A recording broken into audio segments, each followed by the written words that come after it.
ये दो लड़के थे ना, अब दो लड़के में एक लड़का तो बड़का हो गया, वो तो लोकसभा में नेता प्रतिपक्ष बन गया। अब बड़का लड़का तेवर में बढ़ के दिखा रहा है, तो छुटके वाले के लिए बहुत बड़ी समस्या होने वाली है। कारण क्या है कि दोनों एक ही मर्ज के मरीज हैं। हिंदी फिल्मों में होता था ना कि पुराना आशिक अगर लौट आए तो लव ट्रायंगल क्रिएट हो जाता था।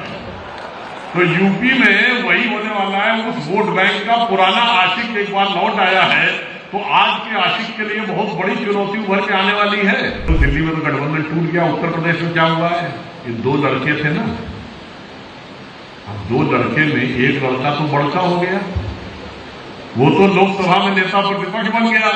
अगर दूसरा वाला वहां रहता तो फिर भी नेता प्रतिपक्ष रहता, वो तो छुटका हो गया।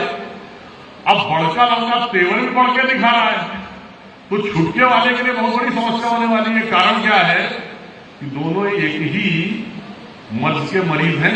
इसको कुछ कुछ ऐसे समझिए जैसे हिंदी फिल्मों में होता था ना कि पुराना आशिक अगर लौट आए तो लव ट्रायंगल क्रिएट हो जाता था। तो यूपी में वही होने वाला है। उस वोट बैंक का पुराना आशिक एक बार लौट आया है, तो आज के आशिक के लिए बहुत बड़ी चुनौती उभर के आने वाली है। और पूरे देश में मैंने आपसे क्या कहा, जरा गंभीरता समझिए। धुबरी में कांग्रेस सबसे बड़े अंतर से जीती है। हारा कौन है? बदरुद्दीन अजमल। बदरुद्दीन अजमल धुबरी नहीं जीत पाए। जगदीश मुखी जी वहां के राज्यपाल रहे, उन्हें बहुत बेहतर पता होगा। समझिए, एआईयूडीएफ पार्टी को प्रकारांतर से यह माना जाता था बांग्लादेशी घुसपैठियों की समर्थक पार्टी, उसका वोट कांग्रेस ले गई। जो प्रधानमंत्री जी ने सदन के पटल पे कहा कि कांग्रेस एक परजीवी पार्टी के रूप में आई है, जहां हमारा उसका सीधा मुकाबला रहा, वहां कहीं नहीं जीत पाई। जहां पर वो दूसरी पार्टियों के दम पे चली, तो एआईयूडीएफ का वोट उसे मिला। असम में उनका राइज हुआ। उत्तर प्रदेश में 9 कुछ वोट पाके, प्रतिशत वोट पाके 6 सीटें पाई। और आप देखिए किसको किसका वोट ट्रांसफर हुआ, इससे समझिए। अखिलेश यादव जी अपनी सीट पे, कन्नौज पे, जो उनकी खानदानी सीट मानी जाती थी, 1,72,000 से जीते। और राहुल गांधी 3,90,000 से जीते रायबरेली, जबकि उनका ना जिला पंचायत है, ना नगर पंचायत है, ना विधायक है, ना जिला पंचायत के सदस्य हैं।